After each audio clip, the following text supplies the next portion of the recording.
ಜಗತ್ತಿನ ರಕ್ಷಣೆಗಾಗಿ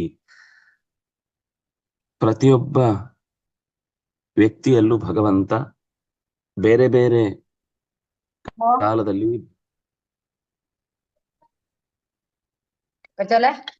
ಹೇಳಿ ಪಪ್ಪ ಕೊಣಲ್ ಪಪ್ಪ ತುಗಿ ಪಪ್ಪ ಬಪ್ಪ ಅದೂಟದ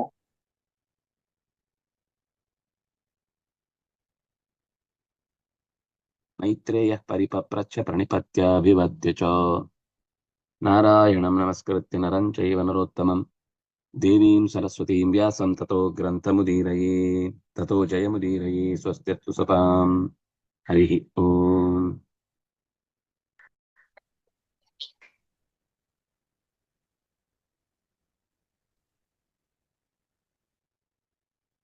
ಸಮಸ್ತ ಪ್ರಾಣಿಗಳಲ್ಲೂ ಭಗವಂತ ಒಂದೊಂದು ವಿಶಿಷ್ಟವಾದ ರೂಪಗಳಲ್ಲಿ ತುಂಬಿದ್ದಾನೆ.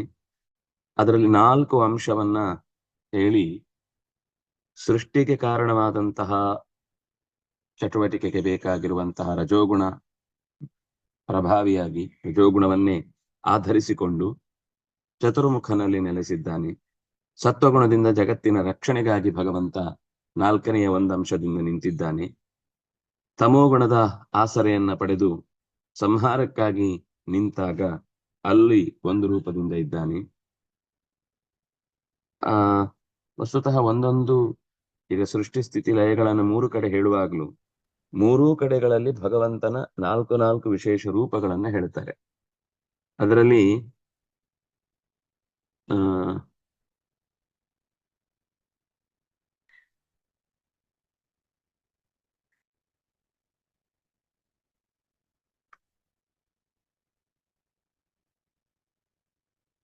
ಸೃಷ್ಟಿಯ ಆದಿಯಲ್ಲಿ ಅವ್ಯಕ್ತನಾಗಿರುವಂತಹ ಭಗವಂತ ಒಂದು ರೂಪದಿಂದ ಅಂದ್ರೆ ಒಂದು ಅಂಶದಿಂದ ಚತುರ್ಮುಖನಲ್ಲಿ ಸೇರಿದ್ದಾನೆ.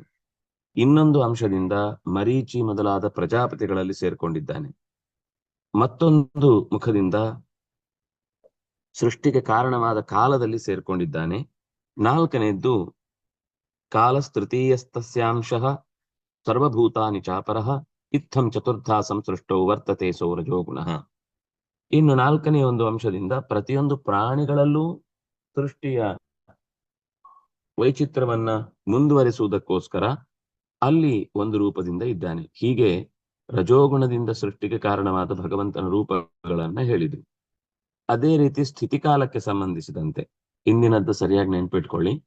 ರಜೋಗುಣದ ಅಂಶವನ್ನ ಅವನಿಗೆ ವಸ್ತುತಃ ಯಾವ ಗುಣವೂ ಬೇಡ, ಆದ್ರೆ ಗುಣವನ್ನ ಆಧರಿಸದೆ ಲೋಕದಲ್ಲಿ ಸೃಷ್ಟಿಗೆ ಬೇಕಿರುವ ವ್ಯವಸ್ಥೆಯ ಸ್ಪಷ್ಟತೆ ಇರುವುದಿಲ್ಲ ಅನ್ನೋದಕ್ಕೋಸ್ಕರ ಅದನ್ನು ಬಳಸಿಕೊಂಡು ಚತುರ್ಮುಖನಲ್ಲಿ ಒಂದು ರೂಪ, ಮರೀಚ್ಯಾದಿ ಪ್ರಜಾಪತಿಗಳಲ್ಲಿ ಒಂದು ರೂಪ, ತತ್ಕಾಲ ಸನ್ನಿಹಿತತ್ವ ಅನ್ನೋದೊಂದು ಬೇಕಲ್ವಾ, ಈ ಕಾಲದಲ್ಲಿ ಸೃಷ್ಟಿ ಆಗಬೇಕು ಅಂತ, ಅದಕ್ಕೆ ಕಾಲದಲ್ಲಿ ಒಂದು ರೂಪ, ಕೊನೆಗೆ ಸಮಸ್ತ ಜೀವಿಗಳಲ್ಲೂ ಕೂಡ ಸೃಷ್ಟಿಗೆ ಆಯಾ ಸ್ಪೀಶೀಸ್ನ ವಿಶೇಷತೆಯನ್ನ ವ್ಯಕ್ತಗೊಳಿಸುವುದಕ್ಕೋಸ್ಕರ ಆಯಾ ಜೀವಿಗಳಲ್ಲಿ ಒಂದು ರೂಪ. ಹೀಗೆ 4 ರೂಪಗಳಿಂದ ರಜೋಗುಣವನ್ನ ಆಧರಿಸಿ ಸೃಷ್ಟಿಯ ಕಾರ್ಯವನ್ನ ಭಗವಂತ 4 ಅಂಶಗಳಿಂದ ಮಾಡ್ತಾನೆ ಅಂತ ಹೇಳಿದ್ರು.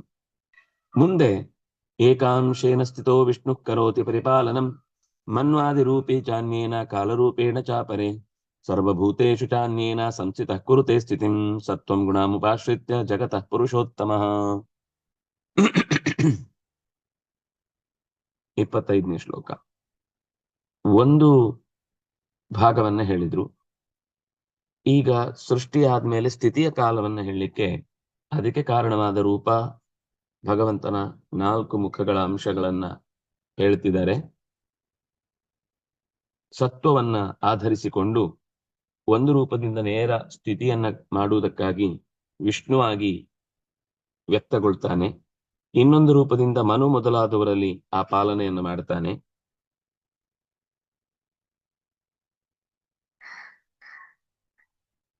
ಇನ್ನೊಂದು ರೂಪದಿಂದ ಮತ್ತೆ ಯಥಾ ಪ್ರಕಾರ ಯಾವ ಕಾಲದಲ್ಲಿ ಯಾವ ಪ್ರಾಣಿಗೆ ಯಾವ ಅಂಶಗಳು ಒದಗಬೇಕು ಅಂತ ಹೇಳುವುದಕ್ಕಾಗಿ ಸ್ಥಿತಿಯನ್ನ ಕಾಪಾಡುವುದಕ್ಕೆ ಬೇಕಿರುವ ಕಾಲವನ್ನ ಆಧರಿಸಿಕೊಂಡು ಕಾಲದಲ್ಲಿ ಒಂದು ರೂಪವನ್ನು ತೆಗೆದುಕೊಂಡಿದ್ದಾನೆ. ಕೊನೆಗೆ ಎಲ್ಲ ಪ್ರಾಣಿಗಳಲ್ಲಿ ನಿಂತು ಸ್ಥಿತಿ ಹೇತು ಶಕ್ತಿಯಾಗಿ ಭಗವಂತ ವ್ಯಾಪಿಸಿಕೊಂಡಿದ್ದಾನೆ ಅನ್ನೋದು ಇನ್ನೊಂದು ಅಪರೂಪದ ಅಂಶ.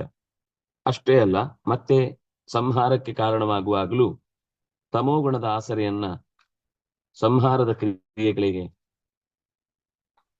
ಬಳಸುತ್ತಾ 4 ರೂಪಗಳಲ್ಲಿ ನಿಂತಿದ್ದಾನೆ. ಒಂದು ಅಂಶದಿಂದ ರುದ್ರನಲ್ಲಿ ಸೇರಿಕೊಂಡು ಆಶ್ರಿತ್ಯ ತಮಸೋವೃತ್ತಿಂ ಅಂತಕಾಲೇ ತಥಾ ಪ್ರಭು ರುದ್ರಸ್ವರೂಪೋ ಭಗವಾನ್ ಏಕಾಂಶೇನ ಭವತ್ಯಜಃ ಅಜ್ಞಂತಕಾದಿ ರೂಪೇಣ ಭಾಗೇನ ಅನ್ಯೇನ ವರ್ತತೆ ಕಾಲಸ್ವರೂಪೋ ಭಗವಾನ್ ಭಾಗೋನ್ಯಃ ಸರ್ವಭೂತಾನಿ ಚಾಪರಃ. ವಿನಾಶಂ ಕುರ್ವತಸ್ತಸ್ಯ ಚತುರ್ಥೈವ ಮಹಾತ್ಮನಃ ವಿಭಾಗ ಕಲ್ಪನಾ ಬ್ರಹ್ಮನ್ ಕಥ್ಯತೆ ಸಾರ್ವಕಾಲಿಕ. ಒಂದು ರೂಪದಿಂದ ರುದ್ರನಾಮಕನಾಗಿ ಭಗವಂತ ನೆಲೆಸಿದ್ರೆ ರುದ್ರರೂಪಿ ಶಿವೇ ಸ್ಥಿತ ಅಂತ, ಇನ್ನೊಂದು ರೂಪದಿಂದ ಮಾರಕ ಶಕ್ತಿಯಾಗಿ ಅಗ್ನಿ ಮತ್ತು ಯಮರಲ್ಲಿ ಸೇರಿಕೊಂಡಿದ್ದಾನೆ. ಅಜ್ಞಂತಕಾದಿ ರೂಪೇಣ ಅಗ್ನಿಯಲ್ಲಿ ಭಗವಂತನ ಸಂಹಾರ ರೂಪ ಇದೆ, ಯಮನಲ್ಲಿ ಭಗವಂತನ ಸಂಹಾರ ರೂಪ ಇದೆ. ಹೀಗೆ ಮಾರಕ ಶಕ್ತಿಯಾಗಿ ಮಾರಕ ರೂಪವಾಗಿ ಅಗ್ನಿ ಮತ್ತು ಅಂತಕರಲ್ಲಿ ಸೇರಿದ್ದಾನೆ. ಇನ್ನೊಂದು ಆ ವಿನಾಶ ಹೊಂದುವುದಕ್ಕೆ ಕಾರಣವಾದ ಕಾಲ ಸ್ವರೂಪನಾಗಿ ಮತ್ತೊಂದು ರೂಪದಿಂದ, ಹಾಗಾಗಿ ಕೃಷ್ಣ ಕಾಲೋಸ್ಮಿ ಲೋಕ ಕ್ಷೇಕೃತ್ ಪ್ರವೃದ್ಧ ಅಂತ ಹೇಳುವ ಮಾತಿನಲ್ಲಿ ಸೃಷ್ಟಿಗೆ ಸ್ಥಿತಿಗೆ ಲಯಕ್ಕೆ ಕಾರಣವಾದ ಕಾಲದಲ್ಲಿ ಪ್ರತ್ಯೇಕವಾಗಿ ಒಂದು ರೂಪದಿಂದ ನೆಲೆಸಿದ್ದಾನೆ ಅನ್ನುವ ಮಾತು ಕೂಡ ಇಲ್ಲಿ ಹೆಚ್ಚು ಯಾವ ಕಾಲಕ್ಕೆ ಏನಾಗಬೇಕೋ ಅದನ್ನು ಯಾರೂ ತಪ್ಪಿಸ್ಲಿಕ್ಕೆ ಸಾಧ್ಯ ಇಲ್ಲ. ಅದು ಸಂಹಾರದ ಕ್ರಿಯೆ ಅಂದ್ರೆ ಕೇವಲ ಶರೀರ ನಾಶ ಆಗುವುದು ಮಾತ್ರ ಅಲ್ಲ. ಸಂಹಾರ ಅಂತಂದ್ರೆ ಸಂಬಂಧಗಳು ನಾಶ ಆಗುವುದಿರಬಹುದು, ಅಥವಾ ವ್ಯಕ್ತಿತ್ವಗಳು ಬದಲಾಗುವುದಿರಬಹುದು, ಅಥವಾ ಗೌರವಗಳು ನಾಶ ಆಗುವುದಿರಬಹುದು. ರೋಗದಿಂದ ಶರೀರದ ಪೂರ್ವ ಸ್ಥಿತಿ ಅನ್ನುವುದು ಅಂದ್ರೆ ಮೊದಲಿನ ಹಾಗೆ ಆರೋಗ್ಯ ಕೈಕೊಟ್ಟು ಮುಂದೆ ನಡೆಯದಂತಾಗುವುದಿರಬಹುದು. ಹೀಗೆ ಕಾಲನ ಬಾಧೆ, ಅಪಮೃತ್ಯು, ವ್ಯಾಳ ಮೃತ್ಯು, ಘೋರ ಮೃತ್ಯು, ಕಂಟಕ ಮೃತ್ಯು, ಸಮಸ್ತ ವಿಧವಾದ ಮೃತ್ಯು ಕೂಡ ನಿಧಾನಕ್ಕೆ ಈ ಜಗತ್ತಿನ ನಾಶಕ್ಕೆ ಕಾರಣವಾದ ಸಣ್ಣ ಸಣ್ಣ ಚರ್ಯೆಗಳಾಗಿ ಅಗ್ನಿಯಿಂದ ಸುಟ್ಟು ಶರೀರ ವಿರೂಪವಾಗುವುದಿರಬಹುದು, ಅಥವಾ ಪೋಷಣೆಯ ಆಹಾರದ ಕೊರತೆಯಿಂದಾಗಿ ದುರ್ಬಲವಾಗುವುದಿರಬಹುದು. ಇವೆಲ್ಲವೂ ಮೃತ್ಯುವೇ, ಇವೆಲ್ಲವೂ ಸಂಹಾರ ಶಕ್ತಿಗಳೇ. ನಮಗೆ ಶೀತ ಆಗಿ ನಾವು ಅಂದುಕೊಂಡ ಕಾರ್ಯವನ್ನ ಆ ಕಾಲಕ್ಕೆ ಮಾಡ್ಲಿಕ್ಕಾಗದೆ ಕಾಲ ನಮ್ಮ ಕೈಯಿಂದ ತಪ್ಪಿ ಹೋಗುವುದು ಒಂದು ಮೃತ್ಯುವೇ. ಹೀಗೆ ಹಲವು ರೀತಿಯ ಕಾಲ ಸ್ವರೂಪನಾದ ಮೃತ್ಯುವೆನಿಸಿ ಅನೇಕ ರೀತಿಯ ಸಂಹಾರದ ಕಾರ್ಯಗಳನ್ನು ಚಿಕ್ಕ ಪುಟ್ಟ ವ್ಯವಸ್ಥೆಯ ಒಳಗೆ ಭಗವಂತ 4ನೇ ರೂಪದಲ್ಲಿ ನಡೆಸ್ತಾ ಇರ್ತಾನೆ. ಅದು 4ನೆಯ ಅಂಶವಾಗಿ ಸಮಸ್ತ ಪ್ರಾಣಿಗಳಲ್ಲಿ ಸೇರಿದ್ದು ಅಂತ ನಾನು ಅದನ್ನೇ ಹೇಳಿದ್ದು. ಕಾಲವಾಗಿ ಮತ್ತು ಪ್ರತಿಯೊಂದು ಪ್ರಾಣಿಗಳಲ್ಲೂ ದೈಹಿಕ ದೌರ್ಬಲ್ಯ ಇರಬಹುದು, ಮಾನಸಿಕ ಕುಸಿತ ಇರಬಹುದು, ಅಥವಾ ಪ್ರಾಪಂಚಿಕವಾದಂತಹ ವಸ್ತುಗಳ ನಾಶ ಇರಬಹುದು. ಎಲ್ಲವೂ ಸಂಹಾರದ ಸಣ್ಣ ಪುಟ್ಟ ಮುಖಗಳಾಗಿ ಅಗ್ನಿ ಮತ್ತು ಅಂತಕನನ್ನ ಮೃತ್ಯುವನ್ನ ಮುಂದಿಟ್ಟುಕೊಂಡು ಭಗವಂತ 4 ರೂಪಗಳಿಂದ ಸಂಹಾರದ ಕಾರ್ಯವನ್ನ ಮಾಡ್ತಾ ಇದ್ದಾನೆ. ಇದು ಸರ್ವಕಾಲದಲ್ಲೂ ವಿನಾಶಂ ಕುರ್ವತಸ್ತಸ್ಯ ಚತುರ್ಥೈವ ಮಹಾತ್ಮನಃ ಕಾಲಸ್ವರೂಪೋ ಭಗವಾನ್ ಸರ್ವಭೂತಾನಿ ಚಾಪರಃ ವಿಭಾಗ ಕಲ್ಪನಾ ಬ್ರಹ್ಮನ್ ಕಥ್ಯತೆ ಸಾರ್ವಕಾಲಿಕ. ಎಲ್ಲ ಕಾಲದಲ್ಲೂ ಕೂಡ ಈ 3 ಸೃಷ್ಟಿ ಸ್ಥಿತಿ ಲಯಗಳಿಗೆ ಕಾರಣವಾದ 4 ರೂಪಗಳು ನಡೀತಾನೆ ಇರ್ತಾವೆ. ಇನ್ನು ಮುಂದೆ ಸಾರ್ವಕಾಲಿಕವಾದ ಈ ಕಥೆಯನ್ನ ಹೇಳಿ ಬ್ರಹ್ಮ ದಕ್ಷಾದಯ ತಥೈವಾಖಿಲ ಜಂತವಃ ವಿಭೂತಯೋ ಹರೇರೇತಾಹ ಜಗತ ಸೃಷ್ಟಿ ಹೇತವಃ. ಹಿಂದೆ ಹೇಳಿದ್ರಲ್ವಾ, ಬ್ರಹ್ಮ ದಕ್ಷಾದಿಗಳು, ಮರೀಚಿ ಮೊದಲಾದ ಪ್ರಜಾಪತಿಗಳು ಯಾರಿದ್ದಾರೋ ಅವರು ಎಲ್ಲರೂ ಕೂಡ, ಹಿಂದೆ ಹೇಳುವಾಗ ಮರೀಚಿ ಹೇಳಿದ್ರು, ಈಗ ಹೇಳುವಾಗ ದಕ್ಷ ಹೇಳ್ತಿದ್ದಾರೆ. ಅದರ ಅರ್ಥ ಆ ಪ್ರಜಾಪತಿಗಳೆಲ್ಲರೂ ಕೂಡ ಸೃಷ್ಟಿ ಕಾರ್ಯಕ್ಕಾಗಿ ಭಗವಂತನ, ಯಾಕೆಂದ್ರೆ ಅವರೆಲ್ಲರೂ ಕೂಡ ಚತುರ್ಮುಖನ ಮಾನಸ ಪುತ್ರರು, ಅಂದ್ರೆ ಮನೋಧರ್ಮದಿಂದ ಸೃಷ್ಟಿಗಾಗಿ ಉನ್ಮುಖರಾದವರು. ಅವರೆಲ್ಲರೂ ಕೂಡ ಭಗವಂತನ ಸೃಷ್ಟಿ ಕಾರ್ಯಕ್ಕಾಗಿ ಸಹಾಯಕರಾಗಿ ಭಗವಂತನ ವಿಭೂತಿ ರೂಪಗಳಲ್ಲಿ ಬದುಕ್ತಾ ಇರುವವರು, ಅಂದ್ರೆ ವಿಭೂತಿ ರೂಪಗಳನ್ನ ಹೊತ್ತು ಬದುಕ್ತಾ ಇರುವಂತವರು. ಒಟ್ಟು ಏನಾಯ್ತು, ಬ್ರಹ್ಮ, ದಕ್ಷಾದಿಗಳು, ಕಾಲ ಮತ್ತು ಸಮಸ್ತ ಪ್ರಾಣಿಗಳು, ಇದು ಸೃಷ್ಟಿಗೆ ಸಂಬಂಧಪಟ್ಟ ಜಗತ್ತಿನ 4 ಕಾರಣ ಪುರುಷ ವಿಭೂತಿ ರೂಪಗಳು. ವಿಷ್ಣು, ಮನ್ವಾದಿಗಳು ಅಂದ್ರೆ 14 ಜನ ಮನ್ವಂತರದ ಅಧಿಪತಿಗಳು, ಸ್ವಯಂಭುವ, ಸ್ವಾರೋಚಿಷ, ಉತ್ತಮ, ರೈವತ, ತಾಪಸ, ಚಾಕ್ಷುಷ ಮತ್ತು ವೈವಸ್ವತ, ಹೀಗೆ 7 ಮನ್ವಂತರಗಳು ಈಗದ್ದು. ಇನ್ನು ಸಾವರಣಿ, ದಕ್ಷ ಸಾವರಣಿ, ಇಂದ್ರ ಸಾವರಣಿ, ರುದ್ರ ಸಾವರಣಿ, ಈ ರೀತಿ ಕೊನೆಯ ಸಾವರಣಿಯ ಎಲ್ಲರನ್ನ ಸೇರಿಸಿದ್ರೆ, ರುದ್ರ ಸಾವರಣಿಯಾದಿಗಳನ್ನು ಸೇರಿಸಿದ್ರೆ 14 ಜನ ಸ್ಥಿತಿಗೆ ಕಾರಣರಾದಂತಹ ಮನುಗಳು, ಅದಕ್ಕೆ ಸಂಬಂಧಪಟ್ಟ ಕಾಲ ಮತ್ತು ಅದನ್ನ ಅನುಭವಿಸುವಂತಹ ಪ್ರಾಣಿಗಳು, ಸ್ಥಿತಿಯನ್ನ ಅನುಭವಿಸುವಂತಹ ಸಕಲ ಪ್ರಾಣಿಗಳಲ್ಲೂ ಸ್ಥಿತಿ ಕಾರಣನಾಗಿ ಭಗವಂತ ಚತುರ್ಮೂರ್ತಿಯಾಗಿ ಜಗತ್ತನ್ನ ನಿರ್ವಹಿಸ್ತಾ ಇದ್ದಾನೆ. ಮುಂದೆ ರುದ್ರ, ವಿಷ್ಣುರ್ ಮನ್ಮಾದಯ ಕಾಲಃ ಸರ್ವಭೂತಾನಿ ಚ ದ್ವಿಜ ಸ್ಥಿತೌ ನಿಮಿತ್ತ ಭೂತಸ್ಯ ವಿಷ್ಣೋರೇತ ವಿಭೂತಯ. 30ನೆಯ ಶ್ಲೋಕ. ಅಲ್ಲಿಂದ ಮುಂದೆ 31ನೇ ಶ್ಲೋಕದಲ್ಲಿ ರುದ್ರ ಕಾಲೋಂತಕಾದ್ಯಾಶ್ಚ ಸಮಸ್ತಾಶ್ಚೈವ ಜಂತವಃ ಚತುರ್ಧಾ ಪ್ರಳಯಾಯೈತೆ ಜನಾರ್ದನ ವಿಭೂತಯ ಅಂತ ರುದ್ರ, ಯಮ, ಅಗ್ನಿ, ಕಾಲ ಮತ್ತು ಉಳಿದ ಎಲ್ಲಾ ಪ್ರಾಣಿಗಳು. ಈ ಯಮ ಮತ್ತು ಅಗ್ನಿ ಅದನ್ನು ಒಟ್ಟಿಗೆ ಹೇಳಿದ್ರು, ಅಂದ್ರೆ ಅದೆಲ್ಲ ಈ ಪ್ರಳಯದ ಸಹಾಯಕವಾದ ರೂಪಗಳು. ಮೃತ್ಯು ಅಂತ ಒಬ್ಬ ಇದ್ದಾನೆ, ಮೃತ್ಯುವಿನ ಅಡಿಯಾಳಾಗಿ ಒಬ್ಬ ಕೆಲಸ ಮಾಡೋನಿದ್ದಾನೆ, ಸ್ವತಃ ಯಮ ಇದ್ದಾನೆ, ಯಮನ ಸಹಾಯಕರು ಯಮದೂತರಿದ್ದಾರೆ, ಅಗ್ನಿ ಇದ್ದಾನೆ, ರುದ್ರ ಇದ್ದಾನೆ. ಇವರೆಲ್ಲರೂ ಸೇರಿ ಜಗತ್ತಿನ ಸಂಹಾರದ ಕಾರ್ಯಕ್ಕಾಗಿ ಭಗವಂತನ ವಿಶೇಷ ಕಾರ್ಯಭಾರದಲ್ಲಿ ತಮ್ಮ ಬಲವನ್ನ ಉಪಯೋಗಿಸ್ತಾರೆ. ಹಾಗಾಗಿ ಭಗವಂತನ ಎಚ್ಚರಿಕೆಯನ್ನು ಹೊಂದುವುದಕ್ಕೆ ಬೇಕಿರುವಂತಹ 3 ಮುಖಗಳಲ್ಲಿ ಸಂಹಾರದ ರೂಪದಲ್ಲಿ ಇವರೆಲ್ಲ ಸಹಾಯಕರು ವಿಭೂತಿಗಳಾಗಿ ಕೆಲಸ ಮಾಡುತ್ತಾರೆ. ಅಂದ್ರೆ ವಿಭೂತಿಯ ರೂಪವನ್ನ ಹೊತ್ತವರು, ಭಗವಂತನ ವಿಭೂತಿಯನ್ನ ಹೊತ್ತವರು ರುದ್ರ, ಯಮ, ಅಗ್ನಿ, ಇನ್ನುಳಿದ ಕಾಲದ ದೇವತೆಗಳು ಮತ್ತು ಸ್ವತಃ ಆಜೀವಿಗಳು. ಸಂಹಾರಕ್ಕೆ ಒಬ್ಬನಿಗೆ ಸಿಟ್ಟು ಬರುತ್ತೆ, ಆ ಸಿಟ್ಟಿನ ಮುಖೇನ ಒಂದು ವಸ್ತುವನ್ನ ನಾಶ ಮಾಡುತ್ತಾನೆ. ಆ ಸಿಟ್ಟಿನ ದೇವತೆಯಾಗಿ ಅವನಲ್ಲಿ ಸಂಹಾರದ ಕೆಲಸವನ್ನ ತಮೋಗುಣದ ಪ್ರಚುರತೆಯಿಂದ ಕೆಲಸ ಮಾಡಿಸ್ತಾನೆ. ಒಬ್ಬನ ಮೇಲೆ ದ್ವೇಷ ಬರುತ್ತೆ, ಒಬ್ಬನ ಮೇಲೆ ಸಿಕ್ಕಾಪಟ್ಟೆ ಬೇಸರ ಉಂಟಾಗುತ್ತೆ. ಇದೆಲ್ಲವೂ ಕೂಡ ಬೇಸರ ಉಂಟಾಗುವುದರಿಂದ ಆ ವ್ಯಕ್ತಿಯ ಜೊತೆಗಿನ ಬಾಂಧವ್ಯ ಹಳಸಿ ಹೋಗುತ್ತೆ. ದ್ವೇಷದಿಂದಾಗಿ ಆ ವ್ಯಕ್ತಿಯ ಇನ್ನುಳಿದ ಏನೇನೋ ಸೌಖ್ಯಗಳಿಗೆ ಕತ್ತರಿ ಹಾಕುವಂತಹ ಆಲೋಚನೆಗಳು ಹುಟ್ಟುತ್ತೆ. ಅಥವಾ ಅತ್ಯಂತ ಪ್ರೀತಿಯಿಂದಲೂ ಕೂಡ ಏನೋ ಮಾಡ್ಲಿಕ್ಕೆ ಹೋಗಿ ಕೆಲವೊಮ್ಮೆ ಅದು ಮೃತ್ಯು ಆಗುವುದಿದೆ. ಅತಿಯಾದ ಪ್ರೀತಿಯನ್ನು ತೋರಿಸಿ ಮುದ್ದು ಮಾಡ್ತೇನೆ ಅಂತ ಮೀನನ್ನು ನೀರಿನಿಂದ ಎತ್ಕೊಂಡು ಅದನ್ನ ಮುದ್ದಾಡಿದ್ರೆ ಪ್ರೀತಿಯೇ ಅದಕ್ಕೆ ಮುಳುವಾಗಿ ಪ್ರಾಣ ಹೋಗುತ್ತೆ. ಮಕ್ಕಳನ್ನು ಅತಿಯಾಗಿ ಪ್ರೀತಿಸಿ ಅವುಗಳು ಕೇಳಿದ್ದನ್ನೆಲ್ಲ ಕೊಟ್ಟು ಅವುಗಳ ಬದುಕಿನ ಭಾಗಕ್ಕೆ ಸಂಪತ್ತು ಎಷ್ಟು ಅಗತ್ಯ, ಅದು ಎಷ್ಟು ಮಟ್ಟದಲ್ಲಿ ಬಳಸಬೇಕು ಅನ್ನುವ ಅಂಶ ಅವುಗಳಿಗೆ ಗೊತ್ತಾಗದೆ ಹೋದಾಗ ಅವುಗಳು ತಮ್ಮ ಮೃತ್ಯುವಿಗೆ ತಾವೇ ಕಾರಣವಾಗಿ ಜೀವವನ್ನು ಕಳ್ಕೊಳ್ಳುವ ಸ್ಥಿತಿಗೆ ಬರುತ್ತೆ. ಅಥವಾ ಒಂದು ವಸ್ತು ಒಂದು ದಿವಸ ಸಿಗದೇ ಇದ್ದಾಗ ಅವುಗಳಿಗೆ ಅದನ್ನ ಮೀರಿ ತನ್ನ ಅಗತ್ಯವನ್ನ ಜೀವನ ಅದಕ್ಕಿಂತ ದೊಡ್ಡದಾಗಿ ಕೊಟ್ಟಿದೆ, ಆ ಅಗತ್ಯಕ್ಕಿಂತ ಜೀವನವೇ ದೊಡ್ಡದು ಅನ್ನೋದು ಗೊತ್ತಾಗದೆ ತನ್ನ ಹಾನಿಗೆ ತಾನೇ ಕಾರಣವಾಗಿ ಮಾನಸಿಕವಾದ ದುಸ್ಥಿತಿಗೆ ಬೀಳುವ ಸಾಧ್ಯತೆಗಳಿರ್ತವೆ. ಹೀಗೆ ಪ್ರಾಣಿಗಳಲ್ಲಿ, ಪಕ್ಷಿಗಳಲ್ಲಿ, ಕ್ರಿಮಿಗಳಲ್ಲಿ, ಕೀಟಗಳಲ್ಲಿ ರೋಗಗಳಾಗಿ ಬೇರೆ ಬೇರೆ ತರದ ಪ್ರಾಕೃತಿಕ ವಿಕೋಪಗಳಿಗೆ ಕಾರಣವಾಗಿ ಜಗತ್ತು ನಾಶದ ಕಡೆಗೆ ಸಾಗುವಂತಹ ಎಲ್ಲ ಪ್ರಳಯ ಮೂರ್ತಿಗಳ ವಿಭೂತಿಗಳನ್ನ ಜನಾರ್ದನನದ್ದೇ ಅಂತ ತಿಳಿ. ಇದೆಲ್ಲವೂ ಕೂಡ ಜನಾರ್ದನ ವಿಭೂತಯ, ಜನಾನ್ನು ಅರ್ಧಯತಿ, ಮಾನಸಿಕವಾಗಿ, ದೈಹಿಕವಾಗಿ ಮತ್ತು ವಾಚಿಕವಾಗಿ ಎಲ್ಲವೂ ಅರ್ಧನಗಳೇ.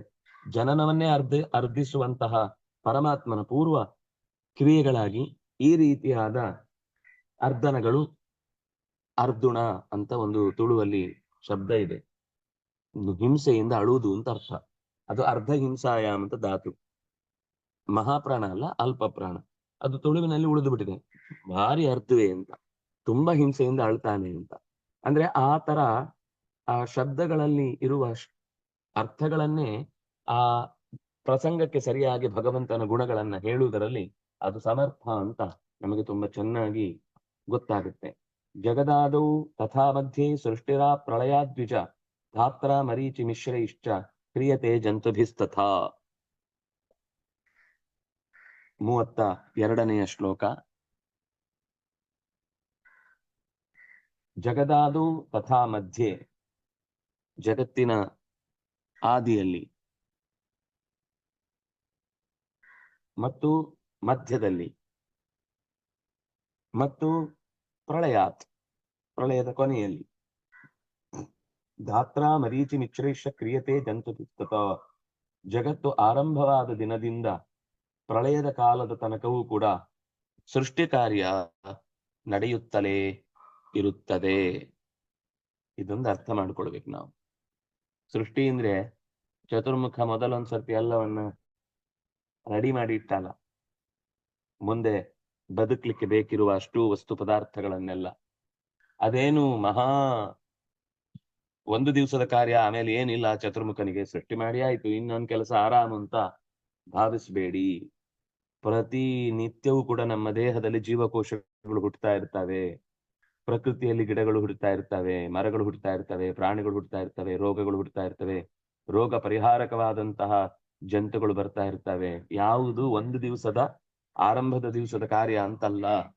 ಅದಕ್ಕೆ ಅವ್ರು ಹೇಳಿದ್ದು ಧಾತ್ರ ಮರೀಚಿ ಮಿಶ್ರೇಶ ಕ್ರಿಯತೆ ಜಂತುಭಿಸ್ತದ ಆ ಪ್ರಳಯಾತ್, ಪ್ರಳಯದ ತನಕ, ತಥಾ ಮಧ್ಯೆ, ಮಧ್ಯದಲ್ಲೂ ಇದೆ, ತುದಿಯಲ್ಲೂ ಇದೆ, ಕೊನೆಯಲ್ಲೂ ಇದೆ. ಚತುರ್ಮುಖನಿಗೆ ಒಂದು ದಿವಸದ ಕಾರ್ಯ ಮುಗಿಯಿತು, ಇನ್ನೇನಿದ್ರು ಕೂಡ ಗುಂಡಿ ತೋಡಿ ಆಯ್ತು, ಇನ್ನೇನಾದ್ರೂ ಗುಂಡಿ ಮುಚ್ಚುವನ ಕೆಲಸ, ನಮ್ಗೇನ್ ಸಂಬಂಧ ಇಲ್ಲ ಅಂತ ಕೂಡುವ ಹಾಗಿಲ್ಲ. ಆಗಲೂ ನಿರಂತರ ಚಟುವಟಿಕೆಯಲ್ಲಿ ಚಟುವಟಿಕೆಗಳು ಸೃಷ್ಟಿಗೆ ಸಂಬಂಧಿಸಿದ್ದು ನಡೀತಾನೆ ಇರ್ತವೆ. ಇದು ಚತುರ್ಮುಖ ಕೊನೆಯ ಕ್ಷಣದ ಪ್ರಳಯ ಕಾಲದ ತನಕವೂ ಕೂಡ ಆ ಪ್ರಳಯದ ಹೇತುವಾಗಿರುವ ಜೀವಿಗಳನ್ನ ಸೃಷ್ಟಿ ಮಾಡುವ ವಿಷಯದಲ್ಲಿ ಪ್ರವೃತ್ತಿಯನ್ನ ಹೊಂದಿರ್ತಾನೆ ಅನ್ನೋದನ್ನ ಹೇಳಿದ್ರು.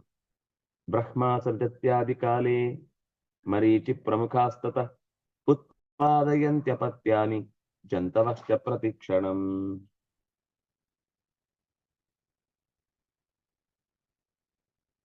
ಜಗದ ಆದಿಕಾಲದಿಂದಲೂ ಚತುರ್ಮುಖ ಸೃಷ್ಟಿಯನ್ನು ಮಾಡ್ತಾನೆ ಇರ್ತಾನೆ. ಆನಂತರ ಮರೀಚಿ ಮೊದಲಾದರೂ ಆ ಸೃಷ್ಟಿಯನ್ನು ಮುಂದುವರಿಸ್ತಾರೆ. ಈ ಲೋಕದ ಪ್ರತಿ ಜೀವಿಗಳೂ ಕೂಡ ಪ್ರತಿ ಕ್ಷಣಕ್ಕೂ ಕೂಡ ತಮ್ಮ ಸಂತತಿಯನ್ನ ಮುಂದುವರಿಸ್ತಾನೆ ಇದ್ರೆ ಮಾತ್ರ ಪ್ರಳಯ ಕಾಲದ ತನಕ ಸೃಷ್ಟಿ ಅಥವಾ ಪ್ರಳಯಕ್ಕೆ ಒಂದು ಆಧಾರ ಅಥವಾ ಪ್ರಳಯ ನಡೆಯುವುದಕ್ಕೆ ಬೇಕಿರುವಂತಹ ಪರಿಸ್ಥಿತಿ ನಿರ್ಮಾಣ ಆಗುತ್ತೆ. ಒಮ್ಮೆ ಸೃಷ್ಟಿಯಾದ್ರೆ ಅದು ಅಲ್ಲೇ ಮುಗಿದು ಹೋಯ್ತು ಅಂದ್ರೆ ಸ್ವಲ್ಪನೇ ದಿವಸಕ್ಕೆ ಎಲ್ಲವೂ ಮುಗಿದು ಹೋಗುತ್ತೆ, ಅಲ್ಲೇ ಪ್ರಳಯ ಆಗ್ಬಿಡುತ್ತೆ. ಅದರ ಸಾಧನೆ, ಅದರ ಅಭಿವೃದ್ಧಿ, ಅದಕ್ಕೆ ಬೇಕಿರುವ ಪಕ್ವತೆ, ಅದರ ಕಾಲಧರ್ಮಕ್ಕೆ ಅನುಗುಣವಾದಂತಹ ಕರ್ಮಗಳ ಅನುಭವ, ಇದ್ಯಾವುದು ಆಗ್ಲಿಕ್ಕೆ ಸಾಧ್ಯ ಆಗುದಿಲ್ಲ. ಎಷ್ಟು ಕಾಲಕ್ಕೆ ಏನೇನು ಕರ್ಮಗಳನ್ನು ಅನುಭವಿಸ್ಬೇಕೋ ಆ ಅನುಭವಿಸ್ಲಿಕ್ಕೆ ಬೇಕಿರುವ ಪದಾರ್ಥಗಳ ನಿರೂಪಣೆಯನ್ನು ಕೂಡ ಮತ್ತೆ ಸ್ವತಃ ಚತುರ್ಮುಖ ಈ ರೀತಿಯಾದ ಸೃಷ್ಟಿಯ ಮುಂದುವರೆದ ಭಾಗವಾಗಿ ಮಾಡಿದರೆ ಮಾತ್ರ ಅವನಿಗೆ ಎಲ್ಲ ಸಂಬಂಧಗಳು ಪ್ರಕೃತಿಯಲ್ಲಿ ಕೊನೆಯ ತನಕ ಉಂಟಾಗ್ತಾನೆ ಇರುತ್ತೆ. ಹಾಗಾಗಿ ವಸ್ತುಗಳು ನಿರ್ಮಾಣವಾಗುವುದಿರಬಹುದು ಅಥವಾ ಜೀವಿಗಳಿಗೆ ಶರೀರ ಸಿಗುವುದಿರಬಹುದು, ಇದು ಪ್ರಳಯ ಕಾಲದ ತನಕವೂ ಕೂಡ ನಿರಂತರ ಬ್ರಹ್ಮದೇವನಿಂದ ನಡೆಯುತ್ತಲೇ ಇರುತ್ತೆ. ಮತ್ತು ಹೇಳ್ತಾರೆ, ಕಾಲೇನ ನವಿನಾ ಬ್ರಹ್ಮ ಸೃಷ್ಟಿ ನಿಷ್ಪಾದಕೋ ದ್ವಿಜ ನ ಪ್ರಜಾಪತಯ ಸರ್ವೇ ನ ಚೈವಾಖಿಲ ಜಂತವಃ. ಕಾಲೇನ ವಿನಾ, ಕಾಲದ ಸಂಬಂಧ ಇಲ್ಲದೆ ಈ ಎಲ್ಲ ಪರಿಕರಗಳಿದ್ರೂ ಕೂಡ, ಬ್ರಹ್ಮ ಇದ್ದಾನೆ, ಮರೀಚ್ಯಾದಿ ಪ್ರಜಾಪತಿಗಳಿದ್ದಾರೆ, ಇನ್ನೂ ಭಗವಂತನ ಸನ್ನಿಧಾನ ಇದೆ, ಎಲ್ಲವೂ ಇದ್ರೂ ಕೂಡ ಕಾಲ ಒಂದು ಇಲ್ಲದೆ ಹೋದರೆ, ಕಾಲದಲ್ಲಿ ನಿಂತು ಭಗವಂತ ಕಾಲರೂಪನಾಗಿ ಕಾಲೋಸ್ಮಿ ಲೋಕ ಕ್ಷಯಕೃತ್ ಅನ್ನುವ, ಕ್ಷಯಕೃತ್ ಅಂತಂದ್ರೆ ಮನೆಯನ್ನ ಮಾಡಿಕೊಡುವವನು ಅಂತನೂ ಅರ್ಥ, ಕ್ಷಯ ಅಂತಂದ್ರೆ ನಾಶ ಅಂತನೂ ಅರ್ಥ.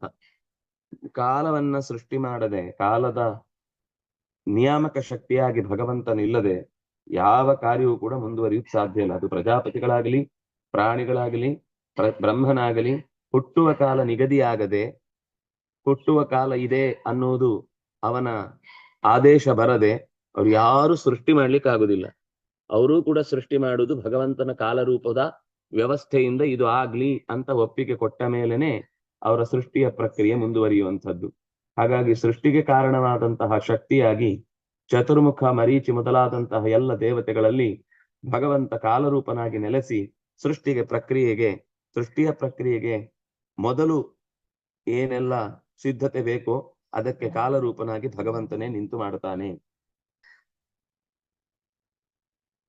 ಕಾಲೇನ ನ ವಿನಾ ಬ್ರಹ್ಮ ಸೃಷ್ಟಿ ನಿಷ್ಪಾದಕೋ ದ್ವಿಜ ನ ಪ್ರಜಾಪತಯ ಸರ್ವೇ ನ ಚೈವಾಖಿಲ ಜಂತವ ಏಷ ಏವ ವಿಭಾಗೋಯಂ ಸ್ಥಿತಾವಪ್ಯುಪದಿಶ್ಯತೆ ಚತುರ್ಥಾ ದೇವದೇವಸ್ಯ ಮೈತ್ರೇಯ ಪ್ರಳಯೇ ತಥಾ. ಏಷ ಏವ ವಿಭಾಗೋಯಂ ಸ್ಥಿತಾವಪಿ, ಇದೇ ವಿಭಾಗ, ಇದೇ ರೀತಿಯ ವಿಷ್ಣುವಿನ ಸ್ಥಿತಿಗೆ ಕಾರಣವಾದ ರೂಪ, ಸ್ಥಿತಿಗೆ ಕಾರಣವಾದ 14 ಮನ್ವಂತರಗಳ ಅಧಿಪತಿಗಳ ದೇವತೆ, ಅದಕ್ಕೆ ಹೊಂದಬೇಕಾದ ಅಂದ್ರೆ ಒಬ್ಬನಿಗೆ ಒಂದು ಪದಾರ್ಥ ಸೃಷ್ಟಿಯಾಗಿ ಅವನ ಕೈ ಸೇರಿ ಅವನ ಭೋಗಕ್ಕೆ ಅದು ಕಾರಣ ಆಗಬೇಕು. ಆ ಭೋಗಕ್ಕೆ ಕಾರಣವಾಗುವ ಸ್ಥಿತಿಯನ್ನ ಆ ಕಾಲದಲ್ಲಿ ಅದು ಉನ್ಮುಖಗೊಳಿಸದೇ ಹೋದ್ರೆ, ಎಬ್ಬಿಸದೇ ಹೋದ್ರೆ ಅವನಿಗೆ ಆ ಕಾಲದ ಭೋಗವನ್ನು ಅನುಭವಿಸ್ಲಿಕ್ಕಾಗುವುದಿಲ್ಲ. ಹಾಗಾಗಿ ಸ್ವತಃ ನಾರಾಯಣ ಒಂದು ರೂಪದಿಂದ ಸ್ಥಿತಿಗೆ ಎದುರು ನಿಂತು ತತ್ ಪ್ರಜಾಪತಿಗಳಲ್ಲಿ ಭಗವಂತನ ಬಗೆಯ ವಿಭೂತಿ ರೂಪಗಳನ್ನಿಟ್ಟು ಅವರು ನಿಯಮನ ಮಾಡುವ, ಅಂದ್ರೆ ಒಂದು ರೀತಿ ಸ್ಥಿತಿ ಕಾರಣರಾದಂತ ರಾಜನಿಗೆ ಜವಾಬ್ದಾರಿಯ ಸ್ಥಿತಿ. ಸಮಸ್ಯೆ ಬಂದಾಗ ಅದನ್ನ ಸಂರಕ್ಷಣೆ ಮಾಡಿಕೊಂಡು ಅಸ್ತಿತ್ವವನ್ನು ಉಳಿಸಿಕೊಂಡು ತೊಂದರೆಗಳನ್ನ ಮಾತ್ರ ಪರಿಹರಿಸಿ ಮುಂದುವರಿಯುವ ಒಂದು ಜಾಣತನ ಬೇಕು. ಅದು ಸ್ಥಿತಿ. ರಾಜನಲ್ಲಿ ಭಗವಂತನ ವಿಷ್ಣು ರೂಪ ಇರುತ್ತೆ ಅಂತ ಲೆಕ್ಕ. ಎಲ್ಲವೂ ಒಂದೊಂದು ಅಂಶದಿಂದ ಇದೆ ಅಂತ ಹೇಳ್ತಾರೆ. ಆದ್ರೆ ಪ್ರಧಾನವಾಗಿ ಸ್ಥಿತಿ ಕಾರಣನಾಗಿ ರಾಜರಲ್ಲಿ ನಿಂತು ಉಳಿದಂತೆ ತನ್ನ ಮನೆಯ ಪರಿವಾರವನ್ನು ನೋಡ್ಕೊಳ್ಳಿಕ್ಕೆ ಎಲ್ಲಿ ಯಾರು ಯಾವ ರೀತಿ ಸಹಾಯವನ್ನ ಮಾಡ್ತಾರೋ, ಸ್ಥಿತಿ ಕಾರಣರಾಗಿ ನಿಂತಿದ್ದಾರೋ ಅವರೆಲ್ಲರಲ್ಲೂ ಭಗವಂತನ ಒಂದು ಅಂಶದ ರೂಪ ಜಗತ್ತಿನ ಸ್ಥಿತಿಗೆ ಕಾರಣವಾಗಿ ನಿಂತಿದೆ. ಹುಟ್ಟುವ ಕಾಲ ಬಾರದೆ ಹೇಗೆ ಯಾರು ಹುಟ್ಟಿಸಲಾರರು, ಹಾಗೆ ಸ್ಥಿತಿಗೆ ಕಾರಣವಾಗುವಂತಹ ಕಾಲವೂ ಕೂಡ ಬರದೆ ಆ ಸ್ಥಿತಿಯನ್ನ, ಅಂದ್ರೆ ಸೌಖ್ಯದ ಸ್ಥಿತಿ ಇರಬಹುದು, ದುಃಖದ ಸ್ಥಿತಿ ಇರಬಹುದು, ವ್ಯಥೆಯ ಸ್ಥಿತಿ ಇರಬಹುದು, ಸಂತೋಷದ ಪರಾಕಾಷ್ಠೆ ಇರಬಹುದು, ಬೇಸರದ ಒತ್ತಡ ಇರಬಹುದು, ಎಲ್ಲವೂ ಕೂಡ ತತ್ತತ್ ಕಾಲ ಬರದೆ ಅಕಾಲದಲ್ಲಿ ಅವರಿಗೆ ಸುಖ ಆಗುವುದೂ ಇಲ್ಲ, ಅಕಾಲದಲ್ಲಿ ಅವರಿಗೆ ದುಃಖವೂ ಆಗುವುದಿಲ್ಲ. ಅವರ ಕಾಲ ಪ್ರತಿಯೊಂದು ಕೂಡ ಚೆನ್ನಾಗಿ ಪಕ್ವವಾದಾಗಲೇ ಆಯಾ ಸುಖವನ್ನ, ಆಯಾ ಸ್ಥಿತಿಯನ್ನ, ಆಯಾ ಸೌಖ್ಯವನ್ನ ಅನುಭವಿಸ್ತಾ ಇರ್ತಾರೆ. ಹೀಗೆ ಸ್ಥಿತಿಗೆ ಕಾರಣವಾದ 4 ರೂಪಗಳ ಬಗ್ಗೆ ನಾವು ತಿಳಿದೆವು. ಸಂಹಾರದಲ್ಲೂ ಇದೇ ರೀತಿ 4 ರೂಪಗಳ ಬಗ್ಗೆ ಹೇಳಿದ್ರು. ಅದೂ ಹಾಗೇನೆ ಆ ಕಾಲ ಬರದೆ ಸಂಹಾರದ ಶಕ್ತಿಯ ರೂಪಗಳಾದ ರುದ್ರನಲ್ಲಿರುವ ಭಗವಂತನ ರೂಪ ಹಾಗೂ ಅಗ್ನಿ, ಯಮನಲ್ಲೇ ಸೇರಿಕೊಂಡಂತಹ ಭಗವಂತನ ಸಂಹಾರಕ ವಿಭೂತಿ ರೂಪಗಳು ಮತ್ತು ಕಾಲದ ವಿಭೂತಿ, ಇದಿಷ್ಟು, ಮತ್ತು ಉಳಿದ ಜಂತುಗಳಲ್ಲಿ ಪರಸ್ಪರ ದ್ವೇಷ, ಅಸೂಯೆ, ಕಿತ್ತಾಟ ಇತ್ಯಾದಿ ಏನೇನು ವಿಕಾರಗಳು, ಮನೋವಿಕಾರಗಳು ಇದ್ದಾವೋ ಅವೆಲ್ಲವೂ ಕಾಲದ ಶಕ್ತಿಯಾಗಿಯೇ ಲೋಕದ ನಾಶ ಹೊಂದುವಿಕೆಯ ಕ್ರಿಯೆಗಾಗಿ ನಿರಂತರ ನಡೀತಾ ಇರುತ್ತೆ. ನಮಗೆ ಸಿಟ್ಟು ಬರುವುದಿರಬಹುದು, ಆಯಾಸ ಆಗುವುದಿರಬಹುದು, ಬೇಸರ ಹುಟ್ಟುವುದಿರಬಹುದು, ದ್ವೇಷಗಳು ಮನಸ್ಸಿನಲ್ಲಿ ಜಾಗೃತವಾಗುವುದಿರಬಹುದು. ಇದೆಲ್ಲ ಅಂತಕನ ದೂತರ ವಿಚಿತ್ರವಾದ, ಇದು ಕೃಷ್ಣನೇ ಗೀತೆಯಲ್ಲಿ ಮದ್ಭಾವ ಮಾನಸಾ ಜಾತಾಹ ಮಾನಸಾಹ ಭಾವಾಹ ಮತ್ತಃ ಜಾತಾಹ, ಮನಸ್ಸಿನಲ್ಲಿ ಹುಟ್ಟುವ ಪ್ರತಿಯೊಂದು ಭಾವನೆಗಳು ಕೂಡ ನನಗೆ ಇರಬೇಕು ಅನ್ನುವ ಸ್ವಾರ್ಥ, ನನ್ನದಲ್ಲದೆ ಇದ್ರೂ ತೊಂದರೆ ಇಲ್ಲ, ಅವರಾದ್ರೂ ಸುಖವಾಗಿರ್ಲಿ ಅನ್ನುವ ಪರಾರ್ಥ, ಇದು ಎಲ್ಲ ಭಾವಗಳಿಗೂ ಒಳಗಿನಿಂದ ಪ್ರಚೋದಕ ಶಕ್ತಿಯಾಗಿ ಭಗವಂತನೇ ನಮ್ಮ ಸ್ವಭಾವವನ್ನ ಕರ್ಮಕ್ಕನುಗುಣವಾಗಿ ಸ್ಥಿತಿಯನ್ನ ಹೊಂದಲಿಕ್ಕೆ ಅಗತ್ಯ ಇರುವ ಅಂಶವನ್ನ ಗಮನಿಸಿಕೊಂಡು ಪ್ರಳಯ ಆಗುವ ಸಮಯ ಬಂದಾಗ ಅದನ್ನು ಮುಗಿತಾಯಗೊಳಿಸುವುದರ ಕಡೆಗೆ ತೀವ್ರಗೊಳಿಸಿ ಆ ದ್ವೇಷದಿಂದ ನೀನು ಯಾರು, ಏನು, ಎತ್ತ ಅಂತ ಕೇಳುವ ನೆಪದಲ್ಲಿ ತಲೆಗೆ ಗುಂಡಿಟ್ಟು ಕೊಲ್ಲುವಂತಹ ಸ್ಥಿತಿ, ಅದು ಸಂಹಾರದೇ ಪ್ರಚೋದಕ ಶಕ್ತಿಗಳು. ಹೀಗೆ ಚಿಕ್ಕ ಪುಟ್ಟ ಪ್ರಾಣಿಗಳು ಮೊಟ್ಟೆಗಳನ್ನಿಡ್ತವೆ. ಇದು ಕ್ಷುದ್ರ ಸೃಷ್ಟಿಗೆ ಕಾರಣವಾಗಿ ಭಗವಂತನ ವಿಭೂತಿ ರೂಪವೇ ಆ ಪುಟ್ಟ ಹಲ್ಲಿಯಲ್ಲೋ, ಇರುವೆಯಲ್ಲೋ, ಸೊಳ್ಳೆಯಲ್ಲೋ, ಹಂದಿಯಲ್ಲೋ, ನಾಯಿಗಳಲ್ಲೋ, ಬೆಕ್ಕಿನಲ್ಲೋ ಎಲ್ಲೋ ಒಂದೊಂದು ಸೃಷ್ಟಿಯ ವೈಚಿತ್ರ್ಯಗಳು ಆ ಪುಟ್ಟ ಮರಿಗಳನ್ನ ಹೊತ್ತುಕೊಂಡು ಅದರ ಗುಂಪು ಗುಂಪುಗಳು ಎಲ್ಲೆಲ್ಲಿಗೋ ಸಾಗುವ ಪ್ರಕ್ರಿಯೆಗಳನ್ನು ಗಮನಿಸಿದಾಗ ಸೃಷ್ಟಿಯ ಅತ್ಯಂತ ಚಿಕ್ಕ ವಿಭಾಗದಲ್ಲೂ ಕೂಡ ಭಗವಂತನ ವಿಭೂತಿಯ ರೂಪ ಕೆಲಸ ಮಾಡ್ತಾ ಇದೆ ಅಂತ ನಾವು ತಿಳ್ಕೊಳ್ಬೇಕು ಅಂತ ಏಷ ಏವ ವಿಭಾಗೋಯಂ ಸ್ಥಿತಾವಪ್ಯುಪದಿಶ್ಯತೆ ಚತುರ್ಥ ದೇವದೇವಸ್ಯ ಮೈತ್ರೇಯ ಪ್ರಳಯೇ ತಥಾ ಅನ್ನೋದನ್ನು ನೋಡಿದೆವು. ಯತ್ಕಿಂಚಿತ್ ಸೃಜ್ಯತೆ ಏನ ಸತ್ವಜಾತೇನ ವೈದ್ಯುಜ ತಸ್ಯ ಸೃಜ್ಯಸ್ಯ ಸಂಭೂತೌ ತತ್ಸರ್ವಂ ವೈ ಹರೇಸ್ತನು. ಇದು ನಾನೀಗ ಹೇಳಿದ್ದು. ಕಿಂಚಿತ್ ಯತ್ ಸೃಜ್ಯತೆ, ಒಂದ್ ಚಿಕ್ಕ ಹುಳ ಸಣ್ಣ ಸಣ್ಣ ಸಣ್ಣ ಸಣ್ಣ ಸಣ್ಣ ಸಾವಿರಾರು ಮೊಟ್ಟೆಗಳನ್ನ ಎಲೆಯ ಅಡಿಯಲ್ಲಿ ಇರಿಸಿ ಮಳೆ ಬಿಸಿಲು ಏನು ಬಂದ್ರೂ ಕೂಡ ಅದು ಬಿದ್ದು ಹೋಗದಂತಹ ಅಂಟೊಂದನ್ನ ಅದಕ್ಕೆ ಜೋಡಿಸಿ ಒಂದು 15-20 ದಿವಸಗಳಾಗುವಾಗ ಅದರ ಒಳಗಿನ ಲೋಳೆ ಅನ್ನೋದು ಶರೀರವಾಗಿ ಆ ಮೊಟ್ಟೆಗಳಿಂದ ಒಡೆದು ಹೊರಕ್ಕೆ ಬರುವಂತಹ ಸಣ್ಣ ಹುಳಗಳು ಇಡೀ ಮರವನ್ನು ಆವರಿಸಿಕೊಂಡು ಮರದ ಎಲೆಗಳನ್ನೆಲ್ಲ ತಿಂದು ಆ ಮರದ ವಿನಾಶಕ್ಕೆ ಕಾರಣವಾಗುವಂತಹ ಸ್ಥಿತಿಯಲ್ಲಿ ಏನೊಂದು ಪುಟ್ಟ ಸೃಷ್ಟಿ ಆಯಿತು. ಹುಟ್ಟಿದ್ದು ಸಣ್ಣ ಎಲೆಯ ಕೆಳಗೆ, ಅದರದ್ದು ಇಡೀ ಮರದ ಎಲೆಗಳನ್ನ ಈ ಹಿಪ್ಪು ನೇರಳೆ ಮರದ ಎಲೆಗಳಿಗೆ ರೇಷ್ಮೆಯ ಹುಳಗಳು ಬಿದ್ರೆ ಇಡೀ ಮರದ ಅಷ್ಟು ಎಲೆಗಳನ್ನ ಸಪಾಟು ಮಾಡಿ ಹಾಕುತ್ತೆ. ಹಾಗೆ ಕೆಲವೊಮ್ಮೆ ಹತ್ತಿ ಮರಗಳ ಕೆಳಗಡೆ ಚಿಟ್ಟೆಯ ಹುಳಗಳು ಇರ್ತವೆ. ಅವುಗಳು ಎಲೆ ಸಿಕ್ಕಿದ್ದನ್ನೆಲ್ಲ ತಿಂದು ರಾಕ್ಷಸನ ಹಾಗೆ ತಿಂದು ತಿಂದು ತಿಂದು ತಿಂದು ಮರವನ್ನ ಪೂರ್ತಿ ಎಲೆಗಳಿಲ್ಲದಂತೆ ಮಾಡಿಬಿಡುವಂತದ್ದಿದೆ. ಆದ್ರೆ ಅದು ಚಿಕ್ಕ ಚಿಕ್ಕ ಸೃಷ್ಟಿ ಅವುಗಳದ್ದು. ತಮ್ಮ ಇರುವೆಗಳ ಗೂಡುಗಳಲ್ಲಿ ನೀವು ಗಮನಿಸಿದ್ರೆ ಸಾವಿರಾರು ಲಕ್ಷಾಂತರ ಮೊಟ್ಟೆಗಳನ್ನ ಹೊತ್ತುಕೊಂಡು ರಾಣಿ ಇರುವೆಯ ಸಂರಕ್ಷಣೆ ಮಾಡಿಕೊಂಡು ಒಂದು ಕಡೆಯಿಂದ ಮತ್ತೊಂದು ಕಡೆಗೆ ಸಾಗಿಸುವ ಪ್ರಕ್ರಿಯೆಗಳನ್ನ ನಾವು ನೋಡಬಹುದು. ಅದು ಕೂಡ ಒಂದು ಭಗವಂತನ ವಿಭೂತಿಯೇ.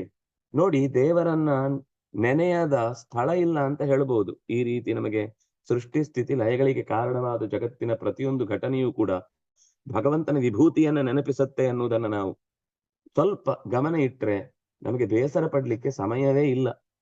ಎಲ್ಲವೂ ಅಚ್ಚರಿಗಳೇ. ಏನೇ ಜೀವನದಲ್ಲಿ ನಡೆದ್ರೂ ಕೂಡ, ಯಾರೇ ಬೈದ್ರು, ಸಿಟ್ಟು ಮಾಡಿಕೊಂಡ್ರು, ಅಥವಾ ನಮ್ಮ ವಿರುದ್ಧ ಕತ್ತಿ ಮಸೆದ್ರು, ನಮ್ಗೆ ನೋಡ್ಲಿಕ್ಕೆ ಸಿಗುವಂತದ್ದು ಭಗವಂತನ ವಿಭೂತಿಗಳೇ. ನನ್ನ ವಿರುದ್ಧ ಕತ್ತಿ ಮಸೀತಾ ಇದ್ದಾನೆ ಅನ್ನೋದು ಕೂಡ ಒಳಗಿನಿಂದ ಕಾಲನ ಶಕ್ತಿ ಹೇಗೆ ಭಗವಂತನದ್ದು ಅವನಲ್ಲಿ ನಿಂತು ನನ್ನ ವಿರುದ್ಧವಾದ ಭಾವನೆಗಳನ್ನು ಹುಟ್ಟಿಸ್ತಾ ಇದೆ ಅಂತ ಅವನು ಯೋಚನೆ ಮಾಡಿದ್ರೆ ಸ್ವಲ್ಪ ಹೊತ್ತಿಗೆ ಅವನ ಕತ್ತಿ ತಾನೇ ಮಸೆದು ಬ್ಯಾಗಿನೊಳಗೆ ಇಳಿದು ನಮಗೇನು ತೊಂದರೆ ಮಾಡಬೇಕು ಅನ್ನೋ ಯೋಚನೆ ಇತ್ತು, ಅದು ಜಾರಿ ಹೋಗುತ್ತೆ. ಯಾಕಂದ್ರೆ ನಾವು ಪ್ರತಿಯಾಗಿ ಸ್ಪಂದಿಸಿದಾಗ ಮಾತ್ರ ಅದು ಮುಂದುವರಿತಾ ಹೋಗುತ್ತೆ. ನಮ್ಮಲ್ಲಿರುವ ಸಂಹಾರದ ಯೋಚನೆಗೆ ಸಂಬಂಧಪಟ್ಟದ್ದು ತಣ್ಣಗಾದ್ರೆ ಅಥವಾ ಭಗವಂತನ ವೈಭವವನ್ನ ಗಮನಿಸಿ ಅದರ ಸೌಖ್ಯಕ್ಕೆ ನಾವು ಕೇವಲ ದೃಷ್ಟಿ ಹಾಯಿಸುವ ಸಾಕ್ಷಿಗಳಾದ್ರೆ ಆವಾಗ ತನ್ನಿಂದ ತಾನೇ ಆಚೆಯ ಯೋಚನೆ ನೆಲ ಕಚ್ಚಿ ಹೋಗುತ್ತೆ. ಇದು ಜೀವನದ ಪ್ರತಿಯೊಂದು ಹಂತದಲ್ಲೂ ಕೂಡ, ಇದು ಪ್ರತಿ ಪ್ರಾಣಿಗಳಲ್ಲಿ, ಪಕ್ಷಿಗಳಲ್ಲಿ, ಕ್ರಿಮಿಗಳಲ್ಲಿ, ಕೀಟಗಳಲ್ಲಿ, ಅವುಗಳಿಗೆ ಸಿಗುವ ಹುಳ ಹುಪ್ಪಟೆಗಳಿರ್ಬೋದು, ಸಿಗುವ ಹಣ್ಣುಗಳ ಮೇಲಿನ ಅವುಗಳ ಆಸೆಯಿಂದ ಮಾಡುವ ದಾಳಿಗಳಿರ್ಬೋದು, ಎಲ್ಲವೂ ಪ್ರಕೃತಿಯ ಒಂದು ವಿಭೂತಿಯ ಬೇರೆ ಬೇರೆ ಮುಖಗಳು. ತತ್ಸರ್ವಂ ವೈ ಹರಿಯಸ್ತನು. ನಿಮ್ಗೇನೆಲ್ಲ ವಿಚಿತ್ರವಾದದ್ದು, ನೀರಿನಲ್ಲಿ ಸಾವಿರಾರು ಮೀನುಗಳು ಓಡಾಡ್ತಾ ಇರ್ತವೆ. ಅದು ತಮ್ಮ ಆಹಾರಕ್ಕಾಗಿ ಮೇಲಿಂದ ಏನಾದ್ರೂ ಒಂದು ಸಣ್ಣ ಹುಳ ಬಿದ್ರೆ ಪಟ್ ಅಂತ ಬಂದು ಅದನ್ನ ಬಾಯಿಗೆ ಹಾಕೊಂಡು ಹೋಗುತ್ತೆ. ಅದು ಹಾರುವಾಗ ಗಾಳಿಯಲ್ಲಿ ವಿಪರೀತವಾದ ಗಾಳಿ ಬೀಸಿದ್ರಿಂದ ಆ ಗಾಳಿ ಅದಕ್ಕೆ ಮೃತ್ಯುವಾಗಿ ತನ್ನ ಅಸ್ತಿತ್ವವನ್ನ ರೆಕ್ಕೆಯಲ್ಲಿ ಕಂಡುಕೊಳ್ಳಿಕ್ಕಾಗದೆ ನೀರೊಳಗೆ ಬೀಳುತ್ತೆ. ಆಗ ಆ ಮೃತ್ಯು ಗಾಳಿಯ ರೂಪದಲ್ಲಿ ಬಂದು ಅದನ್ನ ಕೆಳಕ್ಕೆ ಬೀಳಿಸಿದ್ರಿಂದ ನೀರಿನೊಳಗಿರುವ ಮೀನಿನಲ್ಲಿ ಮತ್ತೊಂದು ಮೃತ್ಯುವಿನ ಶಕ್ತಿಯಾಗಿ ಅದರ ಹೊಟ್ಟೆಯನ್ನು ತುಂಬಿಸುವ, ಅದಕ್ಕೆ ಅದು ಸೃಷ್ಟಿಗೆ ಬೇಕಿರುವ ಪದಾರ್ಥಕ್ಕೆ ಸಿದ್ಧತೆ. ಆದ್ರೆ ಇದರ ಪ್ರಳಯದ ಆನುಭಾವಿಕತೆ, ಒಂದು ಕಡೆಯಿಂದ ಅದು ಪ್ರಳಯಕ್ಕೆ ಕಾರಣ ಆದ್ರೆ ಇನ್ನೊಂದು ಕಡೆ ಅದು ಸೃಷ್ಟಿಗೆ ಕಾರಣ ಆಗುತ್ತೆ. ತನ್ನ ಹಸಿವನ್ನು ನೀಗಿಸಿಕೊಂಡು ಉತ್ತಮವಾದ ಸೃಷ್ಟಿಗೆ ಬೇಕಿರುವಂತಹ ಮೊಟ್ಟೆಗಳನ್ನು ಇಡ್ಲಿಕ್ಕೆ ಇದೇ ಹುಳವನ್ನೇ ಆಹಾರವಾಗಿ ಬಳಸಿ ತನ್ನ ಪ್ರಕ್ರಿಯೆಯನ್ನು ಬೆಳೆಸುತ್ತೆ. ಆ ಮೀನು ಮತ್ತೊಂದು ದೊಡ್ಡ ಮೀನಿಗೆ ಆಹಾರ ಆಗುತ್ತೆ. ಆ ದೊಡ್ಡ ಮೀನು ಇನ್ಯಾರೋ ಒಬ್ಬ ಮೀನುಗಾರ ಹಿಡಿದು ಎತ್ತಿಕೊಂಡು ಹೋಗ್ತಾನೆ. ಅಲ್ಲಿ ಆ ಬೇಟೆಗಾರನನ್ನ ಅದು ನೋಡ್ಲಿಕ್ಕಾಗುದೇ ಇಲ್ಲ. ಒಂದರ ಮೇಲೂ ಒಂದು ಮೃತ್ಯು ತನ್ನ ಹೆಡೆಯನ್ನ ಎತ್ತಿ ನುಂಗುತ್ತಾನೆ ಇರುತ್ತೆ. ನಾವು ಮಾತ್ರ ಇನ್ನೂ ಶಾಶ್ವತವಾದ ಕಾಲಗಳಲ್ಲಿ ಪ್ರತಿಯೊಬ್ಬರ ಮೇಲೂ ನಮ್ಮ ಆಲೋಚನೆಗಳನ್ನಿಟ್ಟು ಅದರಿಂದ ಏನ್ ಸಿಗುತ್ತೆ, ಏನ್ ಸಿಗಲ್ಲ, ಅದು ಸಿಗದೇ ಇದ್ರೆ ಏನ್ ಮಾಡ್ಬೇಕು, ಸಿಕ್ಕಿದ್ರೆ ಏನ್ ಮಾಡ್ಬೇಕು ಅಂತ ಆ ಕಾಲದ ವ್ಯಾಪ್ತಿಯ ಒಳಗೆ ನಾವು ಒಂದು ಆಟದ ಗೊಂಬೆಯಂತೆ ನಮ್ಮ ಅಸ್ತಿತ್ವವನ್ನೇ ಮರೆತು ಅವರ ವಿಭೂತಿಗಳಿಗೆ ದೃಷ್ಟಿ ಹಾಯಿಸದೆ ಕಳೆದೇ ಹೋಗ್ತಾ ಇರ್ತೇವೆ. ಹೀಗೆ ಕಳೆದು ಹೋಗದ ಒಂದು ಎಚ್ಚರಿಕೆಯನ್ನ ನಾವು ಹೊಂದಬೇಕು. ಭಗವಂತನಲ್ಲದೆ ಬೇರೆ ಯಾರೂ ಕೂಡ ಈ ವಿಚಿತ್ರ ಪ್ರಾಣಿಗಳ ಸೃಷ್ಟಿಯನ್ನಾಗಲಿ ಅವುಗಳ ಅಸ್ತಿತ್ವವನ್ನಾಗಲಿ ಅಥವಾ ಅವುಗಳ ಮುಕ್ತಾಯವನ್ನಾಗಲಿ ಮಾಡ್ಲಿಕ್ಕೆ ಸಾಧ್ಯ ಇಲ್ಲ ಅನ್ನುವಲ್ಲಿಗೆ ಇವತ್ತಿನ ಚಿಂತನೆಯನ್ನು ಮುಕ್ತಾಯ ಮಾಡೋಣ. ಶ್ರೀ ಹರಿಪ್ರಿಯತಾಂ. ಶ್ರೀ ಕೃಷ್ಣಾರ್ಪಣಮಸ್ತು.